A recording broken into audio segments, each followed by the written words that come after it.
Chapter 9. Letter. Mina Harker to Lucy Westenra, Budapest, 24th of August. My dearest Lucy, I know you will be anxious to hear all that has happened since we parted at the railway station at Whitby. Well, my dear, I got to Hull all right and caught the boat to Hamburg and then the train on here.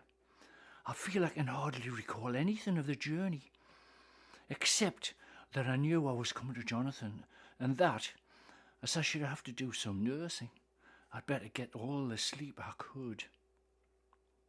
I found my dear one, so thin and pale and weak looking. All the resolution has gone out of his dear eyes, and that quiet dignity which I told you was in his face has vanished. He's only a wreck of himself, and he does not remember anything that has happened to him for a long time past. At least he wants me to believe so, and I shall never ask. He has had some terrible shock, and I fear it might tax his poor brain if he were to try to recall it. Sister Agatha, who is a good creature and a born nurse, tells me that he raved of dreadful things while he was off his head. I wanted her to tell me what they were, but she would only cross herself and say she would never tell. That the ravings of the sick were the secrets of God, and that if a nurse, through her vocation, should hear them, she should respect her trust. She is a sweet, good soul. And the next day when she saw I was troubled, she opened up the subject again, and after saying that she could never mention what my poor dear raved about, added, I can tell you this much, my dear, that it was not about anything which he has done wrong himself, and you, as his wife-to-be, have no cause to be concerned. He has not forgotten you or what he owes to you. His fear was of great and terrible things, which no mortal can treat of. I believe the dear soul thought I might be jealous lest my poor dear should have fallen in love with another girl. The idea of my being jealous about Jonathan. And yet, my dear, let me whisper, I felt a thrill of joy through me when I knew that no other woman was a cause of trouble. I am now sitting by his bedside, where I can see his face while he sleeps. He's waking.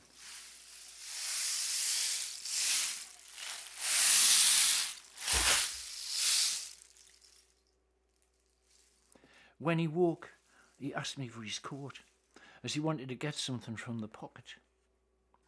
I asked Sister Agatha, and she brought all his things. I saw that amongst them was the notebook, and was going to ask him to let me look at it, for I knew then that I might find some clue to his trouble. But I suppose he must have seen my wish in my eyes, for he sent me over to the window, saying he wanted to be quite alone for a moment. Then he called me back, and when I came, he had his hand over the notebook, and he said to me very solemnly, Wilhelmina. I knew then that he was in deadly earnest, for he's never called me by that name since he asked me to marry him. You know, dear, my ideas of the trust between husband and wife, there should be no secret, no concealment. I've had a great shock, and when I try to think of what it is, I feel my head spin round, and I do not know if it was all real or the dreaming of a madman. You know I have had brain fever, and that is to be mad. The secret is here, and I do not want to know it. I want to take up my life here with our marriage. For, my dear, we decided to be married as soon as the formalities are complete.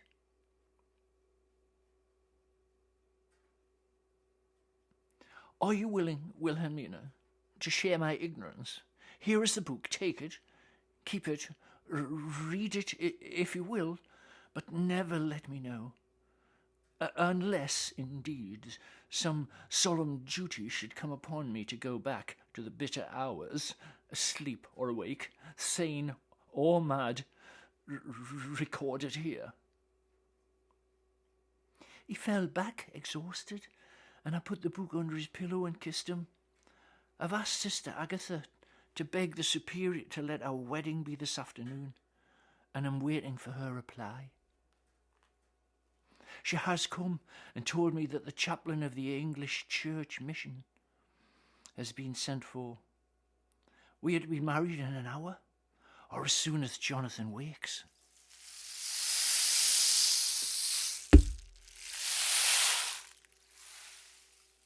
Lucy, the time has come and gone. I feel very solemn, but very, very happy. Jonathan woke a little after the hour, and all was ready. He sat up in bed, propped up with pillows. He answered his "I will" firmly, strongly. I could hardly speak. My heart was so full that even these words seemed to choke me. The dear sisters were so kind. Please God, I shall never, never forget them, nor the grave and sweet responsibilities I've taken upon me. I must tell you of my wedding present. When the chaplain and the sisters left me alone with my husband, Lucy, it's the first time I've written the words, my husband. Had left me alone with my husband, I took the book from under his pillow and wrapped it up in white paper and tied it with a little bit of blue ribbon, which was wound round my neck, sealed it over the knot with sealing wax, and for my seal I used my wedding ring. Then I kissed it, showed it to my husband, and told him that I would keep it so, and then it would be an outward and visible sign for us all our lives that we trusted each other, that I would never open it unless it were for his own dear sake, or for the sake of some stern duty. Then he took my hand in his, and Lucy, it was the first time he took his wife's hand, and said that it was the dearest thing in all the wide world, and that he would go through all the past again to win it, if need be. Oh, the poor dear meant to have said a part of the past, but he cannot think of time yet, and I shall not wonder if at first he mixes up not only the month, but the year. Well, my dear, what could I say? I could only tell him that I was the happiest woman in all the wide world, and that I had nothing to give him except myself, my life, my trust, and that with these went my love and duty for all the days of my life. And my dear, when he kissed me and drew me to him with his poor weak hands, it was like a very solemn pledge between us. Lucy, dear, do you know why I tell you all this? It is not only because it is all sweet to me, but because you have been and are very dear to me. It was my privilege to be your friend and guide when you came from the schoolroom to prepare for the world of life. I want you to see now, and with the eyes of a very happy wife, whither duty has led me, so that in your own married life you too may be all happy as I am.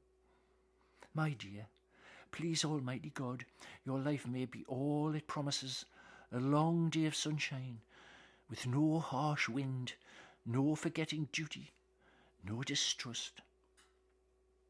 I must not wish you no pain, for that can never be, but I do hope you will be always as happy as I am now. Goodbye, my dear. I shall post this at once, and perhaps write you very soon again. I must stop, for Jonathan is waking. I must attend to my husband. Your ever-loving Mina Harker. Letter Lucy Westenra to Mina Harker, Whitby, 30th of August. My dearest Mina, oceans of love and millions of kisses, and may you soon be in your own home with your husband. I wish you could be coming home soon enough to stay with us here. This strong air would soon restore Jonathan. It has quite restored me. I have an appetite like a cormorant. I'm full of life and sleep well. You will be glad to know that I've quite given up walking in my sleep. I think I've not stirred out of my bed for a week, that is, once I got into it at night. Arthur says I'm getting fat. By the way, I forgot to tell you that Arthur is here. We have such walks and drives and rides and rowing and tennis, fishing together. Oh, and I love him more than ever. He tells me that he loves me more, but I doubt that, for at first he told me that he couldn't love me more than he did then. But this is nonsense. There he is calling to me, so no more just at present from your loving Lucy. P.S. Mother sends her love. She seems better, poor dear. P.P.S. We are to be married on the 28th of September. Dr. Seward's diary. 20th of August. The case of Renfield grows even more interesting. He has now so far quieted that there are spells of cessation from his passion. For the first week after his attack, he was perpetually violent. Then, one night, just as the moon rose, he grew quiet and kept murmuring to himself, "Now I can wait. Now I can wait." The attendant came to tell me, so I ran down at once to have a look at him. He was still in the straight waistcoat and in the padded room, but the suffused look had gone from his face, and his eyes had something of their old pleading, I might almost say cringing softness. I was satisfied with his present condition and directed him to be relieved. The attendants hesitated, but finally carried out my wishes without protest. It was a strange thing that the patient had humour enough to see their distrust, for, coming close to me, he said in a whisper, all the while looking furtively at them, "If I think I could hurt you, fancy me hurting you. The fools." It was soothing somehow to the feelings to find myself disassociated, even in the mind of this poor madman, from the others. But all the same, I do not follow his thought. Am I to take it that I have anything in common with him, so that we are, as it were, to stand together? Or has he to gain from me some good so stupendous that my well-being is needful to him? I must find out later on. Tonight he will not speak. Even the offer of a kitten or even a full-grown cat will not tempt him. He will only say, "Oh, I don't take any stock in cats. I've more to think of now. I can wait. I can wait." After a while I left him. The attendant tells me that he was quiet until just before dawn. And then he began to get uneasy and at length violent, until at last he fell into a paroxysm which exhausted him so that he swooned into a sort of coma. 3 nights has the same thing happened. Violent all day, then quiet from moonrise to sunrise. I wish I could get some clue to the cause. It would almost seem as if there was some influence which came and went. Happy thought. We shall tonight play sane wits against mad ones. He escaped before without our help. Tonight he shall escape with it. We shall give him a chance and have the men ready to follow in case they are required. 23rd of August. The unexpected always happens. How well Disraeli knew life. Our bird, when he found the cage open, would not fly. So all our subtle arrangements went for naught. At any rate, we have proved one thing, that the spells of quietness last a reasonable time. We shall in future be able to ease his bond for a few hours each day. I have given orders to the night attendant merely to shut him in the padded room when once he is quiet, until an hour before sunrise. The poor soul's body will enjoy the relief, even if his mind cannot appreciate it. Hark! The unexpected again. I am called. The patient has once more escaped. Later, another night adventure. Renfield artfully waited until the attendant was entering the room to inspect. Then he dashed out past him and flew down the passage. I sent word for the attendants to follow. Again, we went into the ground of the deserted house, and we found him in the same place, pressed against the old chapel door. When he saw me, he became furious, and had not the attendant seized him in time, he would have tried to kill me. As we were holding him, a strange thing happened. He suddenly redoubled his efforts, and then as suddenly grew calm. I looked round instinctively, but could see nothing. Then I caught the patient's eye and followed it, but could trace nothing as it looked into the moonlit sky except a big bat, which was flapping its silent and ghostly way to the west. Bats usually wheel and flit about, but this one seemed to go straight on, as if it knew where it was bound for, or had some intention of its own. The patient grew calmer every instant, and presently said, "You needn't tie me. I shall go quietly." Without trouble, we came back to the house. I feel there is something ominous in his calm, and shall not forget this night. Lucy Westenra's diary, Hillingham, 24th of August. I must imitate Mina and keep writing things down. Then we can have long talks when we do meet. I wonder when it will be. I wish you were here with me, for I feel so unhappy.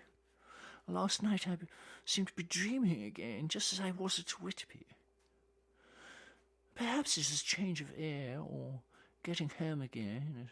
It's all dark and horrid to me, for I can remember nothing, but I am full of vague fear, and I feel so weak and worn out. When Arthur came to lunch, he looked quite grieved when he saw me, and I hadn't the spirit to be cheerful. I wonder if I could sleep in Mother's room tonight. I shall make an excuse and try. 25th of August. Another bad night. Mother did not seem to take to my proposal. She seems not too well herself, and doubtless she fears to worry me.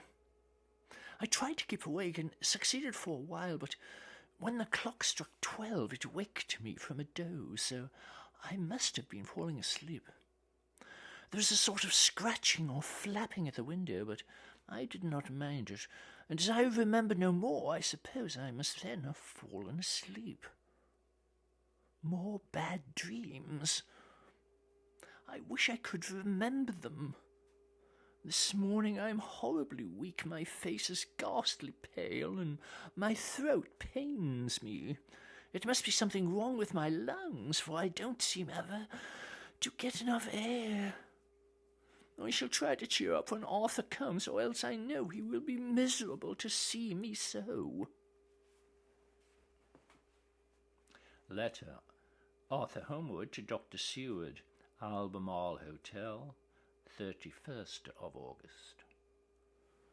My dear Jack, I want you to do me a favour. Lucy is ill, that is, she has no special disease, but she looks awful and is getting worse every day. I've asked her if there's any cause. I do not dare ask her mother, for to disturb the poor lady's mind about her daughter in her present state of health would be fatal. Mrs. Westenra has confided to me that her doom is spoken, disease of the heart, though poor Lucy does not know it yet. I am sure that there is something preying on my girl's mind. I am almost distracted when I think of her, and to look at her gives me a pang. I told her I should ask you to see her, and though she demurred at first, I know why, old fellow, she finally consented. It will be a painful task for you, I know, old friend, but it is for her sake, and I must not hesitate to ask, or you to act. You are to come to lunch at Hillingham tomorrow, 2:00, so as not to arouse any suspicion in Mrs. Westenra, and after lunch Lucy will take an opportunity of being alone with you. I shall come in for tea, and we can go away together. I'm filled with anxiety. I want to consult with you alone as soon as I can, after you have seen her. Do not fail. Arthur. Telegram, Arthur Homewood, Seward, 1st of September. I'm summoned to see my father, who is worse. Write me fully by tonight's post to ring. Wire me, if necessary. Letter from Dr. Seward to Arthur Homewood, 2nd of September. My dear fellow, with regard to Miss Westenra's health, I hasten to let you know at once that in my opinion there is not any functional disturbance or any malady that I know of. At the same time, I am not by any means satisfied with her appearance. She is woefully different from what she was when I saw her last.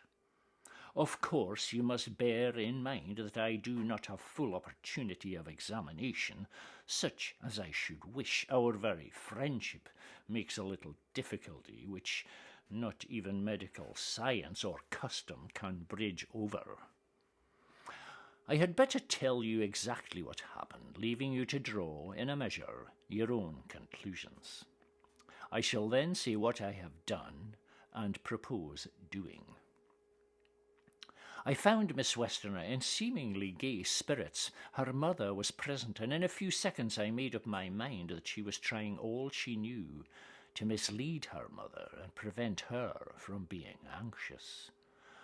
I have no doubt she guesses, if she does not know, what need of caution there is. We lunched alone, and as we all exerted ourselves to be cheerful, we got, as some kind of reward for our labours, some real cheerfulness amongst us. Then Mrs. Westenra went to lie down, and Lucy was left with me. We went into her boudoir, and till we got there her gaiety remained, for the servants were coming and going. As soon as the door was closed, however, the mask fell from her face, and she sank down into the chair with a great sigh and hid her eyes with her hand. When I saw that her high spirits had failed, I at once took advantage of her reaction to make a diagnosis. And she said to me very sweetly, "I cannot tell you how I loathe talking about myself." I reminded her that a doctor's confidence was sacred, but that you were grievously anxious about her. She caught on to my meaning at once, and settled that matter in a word. "Oh, tell Arthur everything you choose. I do not care for myself, but all for him." So I am quite free. I could easily see that she is somewhat bloodless, but I could not see the usual anemic signs, and by a chance I was actually able to test the quality of her blood, for, in opening a window which was stiff, a cord gave way, and she cut her hand slightly with broken glass. It was a slight matter in itself, but it gave me an evident chance, and I secured a few drops of the blood and have analysed them. The qualitative analysis gives a quite normal condition and shows, I should infer, in itself a vigorous state of health. In other physical matters, I was quite satisfied that there is no need for anxiety, but as there must be a cause somewhere, I have come to the conclusion that it must be something mental. She complains of difficulty in breathing satisfactorily at times, and of heavy, lethargic sleep, with dreams that frighten her, but regarding which she can remember nothing. She says that as a child she used to walk in her sleep, and that when in Whitby the habit came back, and that once she walked out in the night and went to the West Cliff, where Miss Murray found her, but she assures me that of late the habit has not returned. I am in doubt, and so have done the best thing I know of. I have written to my old friend and master, Professor Van Helsing of Amsterdam, who knows as much about obscure diseases as anyone in the world. I've asked him to come over, and as you told me that all things were to be at your charge, I have mentioned to him that you are, and your relation, who you are, and your relations to Miss Westenra. This, my dear fellow, is only in obedience to your wishes, for I am only too proud and happy to do anything I can for her. Van Helsing would, I know, do anything for me for a personal reason. So, no matter on what ground he comes, we must accept his wishes. He is a seemingly arbitrary man, but this is because he knows what he is talking about better than anyone else. He is a philosopher and a metaphysician, and one of the most advanced scientists of his day, and he has, I believe, an absolutely open mind. This with an iron nerve, a temper of the ice brook, an indomitable resolution, self-command and toleration exalted from virtues to blessings, and the kindliest and truest heart that beats. These form his equipment for the noble work that he is doing for mankind, work both in theory and practice, for his views are as wide as his all-embracing sympathy. I tell you these facts that you may know why I have such confidence in him. I have asked him to come at once. I shall see Miss Westenra tomorrow again. She is to meet me at the stores, so that I may not alarm her mother by too early a repetition of my call. Yours always, John Seward. Letter. Abraham Van Helsing, M.D., D.Phil, D.Lit, etc., etc., to Dr. Seward, 2nd of September. My good friend, when I have received your letter, I am coming already to you. By good fortune, I can leave just at once, without wrong to any of those who have trusted me. Were fortune other, then it were bad for those who have trusted, for I come to my friend when he call me, to aid those he hold dear. Tell your friend that when that time you suck from my wound so swiftly the poison of the gangrene from that knife that our other friend, too nervous, let slip, you did more for him when he wants my aids, and you call for them, than all his great fortune could do. But it is a pleasure added to do for him, your friend. It is to you that I come. Have then rooms for me at Great Eastern Hotel, so that I may be near to hand, and please it so arrange that we may see the young lady not too late on tomorrow, for it is likely that I may have to return here that night. But if need be, I shall come again in 3 days, and stay longer if I must.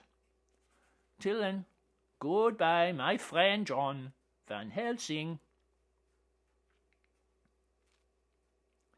Letter. Dr. Seward to the Honourable Arthur Homewood, 3rd of September. My dear Art, Van Helsing has come and gone. He came on with me to Hillingham and found that, by Lucy's discretion, her mother was lunching out, so we were alone with her. Van Helsing made a very careful examination of the patient. He is to report to me, and I shall advise you, for, of course, I was not present all the time. He is, I fear, much concerned, but says he must think. When I told him of our friendship and how you trusted me in the matter. Ah, you must tell him all you think. Tell him what I think, if you can guess it, if you will. Nay, I'm not jesting. This is no jest, but life and death, perhaps more. I asked him what he meant by that, for he was very serious. This was when we'd come back to town, and he was having a cup of tea before starting on his return to Amsterdam. He would not give me any further clue. You must not be angry with him, Art, because his very reticence means that all his brains are working for her good. He will speak plainly enough when the time comes, be sure. So I told him I would simply write an account of our visit, just as if I were doing a descriptive special article for the Daily Telegraph. He seemed not to notice, but remarked that the smuts in London were not quite so bad as they used to be when he was a student here. I am to get his report tomorrow, if he can possibly make it. In any case, I'm to have a letter. Well, as to the visit. Lucy was more cheerful than on the day I first saw her, and certainly looked better. She had lost something of the ghastly look that so upset you, and her breathing was normal. She was very sweet to the Professor, as she always is, and tried to make him feel at ease, though I could see that the poor girl was making a hard struggle for it. I believe Van Helsing saw it too, for I saw the quick look under his bushy brows that I know of old. Then he began to chat of all things except ourselves and diseases, and with such an infinite geniality that I could see her poor Lucy's pretensive animation merge into reality. Then, without any seeming change, he brought the conversation gently round to his visit. My dear young miss, I have so great pleasure because you are much beloved. That is much, my dear, even were there that which I do not see. They told me you were in the spirit, and that you were ghastly pale. To them I say, poof! And he snapped his fingers at me and went on. But you and I shall show them how wrong they are. How can he? And he pointed at me with the same look and gesture as that which he once pointed me out in his class, or on rather after a particular occasion, which he never fails to remind me of. How can he know anything of a young ladies? He has his madmans to play with, and to bring them back to happiness, and to those that love them. It is much to do, but there are rewards, in that we can bestow such happiness. But the young ladies, he has no wife nor daughter, and the young do not tell themselves to the young, but to the old, like me, who have known so many sorrows and the causes of them. So, my dear, we will send him away to smoke the cigarette in the garden, whiles you and I have little talk all to ourselves. I took the hint and strolled about, and presently the Professor came to the window and called me in. He looked grave. I have made careful examination, but there's no functional cause. With you, I agree. The conditions of her are in no way anemic. I have asked her to send me her maid, that I may ask one or two questions, that so I may not chance to miss nothing. I know well what she will say, and yet there is cause. There's always cause for everything. I must go back home and think. You must send to me the telegram every day, and if there be cause, I shall come again. The disease, for not to be all well, is a disease. Interest me. And the sweet young dear, she interests me too. She charm me. And for her, if not for you, or disease, I come. As I tell you, he would not say a word more, even when we were alone, and so now, Art, you know all I know, and I shall keep stern watch. I trust your poor father is rallying. It must be terrible for you, my dear old fellow, to be placed in such a position between two people who are both so dear to you. I know your idea of duty to your father, and you are right to stick to it, but if need be, I shall send you word to come at once to Lucy. So do not be over anxious unless you hear from me.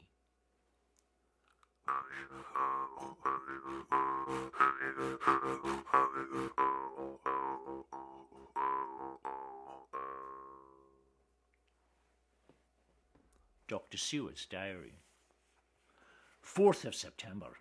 Zoophagous patient still keeps up her interest in him. He had only one outburst, and that was yesterday at an unusual time. Just before the stroke of noon, he began to grow restless. The attendant knew the symptoms and at once summoned aid.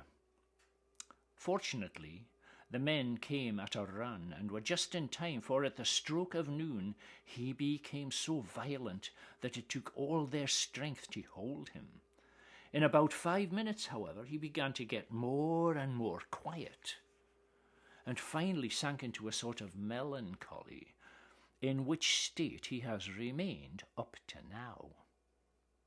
The attendant tells me that his screams, whilst in the paroxysm, were really appalling.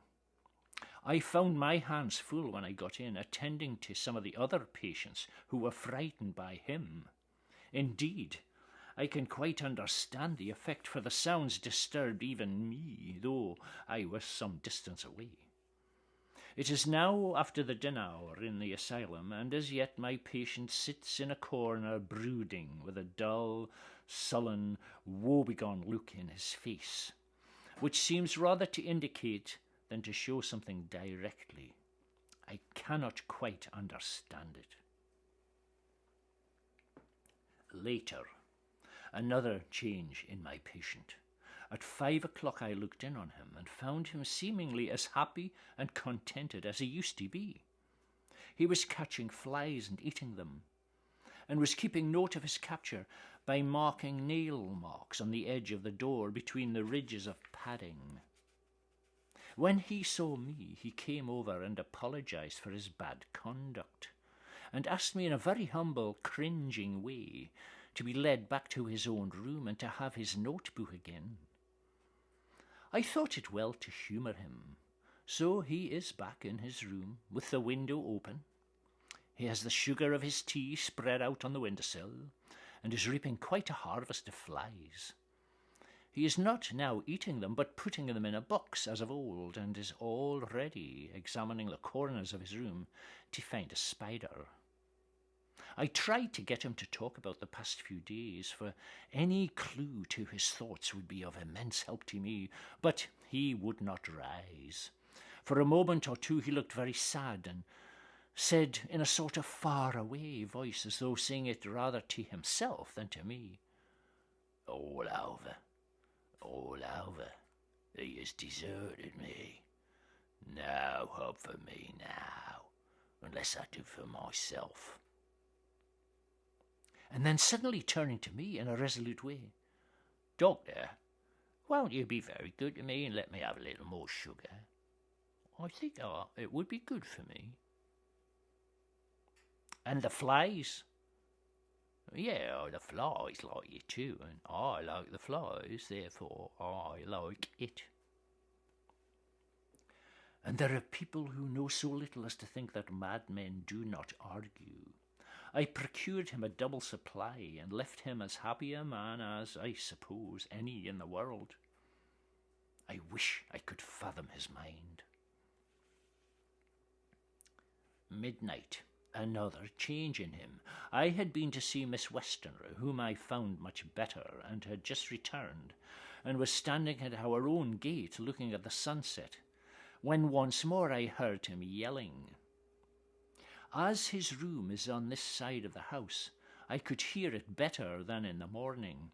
It was a shock to me to turn from the wonderful smoky beauty of a sunset over London, with its lurid lights and inky shadows, and all the marvellous tints that come on foul clouds, even as on foul water, and to realise all the grim sternness of my own cold stone building, with its wealth of breathing misery, and my own desolate heart to endure it all. I reached him just as the sun was going down, and from his window saw the red disk sink. As it sank, he became less and less frenzied, and just as it dipped, he slid from the hands that held him, an inert mass on the floor. It is wonderful, however, what intellectual recuperative power lunatics have, for within a few minutes he stood up quite calmly and looked around him. I signalled to the attendants not to hold him, for I was anxious to see what he would do. He went straight over to the window and brushed out the crumbs of sugar. Then he took his fly box and emptied it outside and threw away the box. Then he shut the window and, crossing over, sat down on his bed. All this surprised me, so I asked, "Are you not going to keep flies any more?" "No, I'm sick of all that rubbish." He certainly is a wonderfully interesting study. I wish I could get some glimpse of his mind or the cause of his sudden passion. Stop! There may be a clue after all. If we can find why today his paroxysms came on at high noon and at sunset.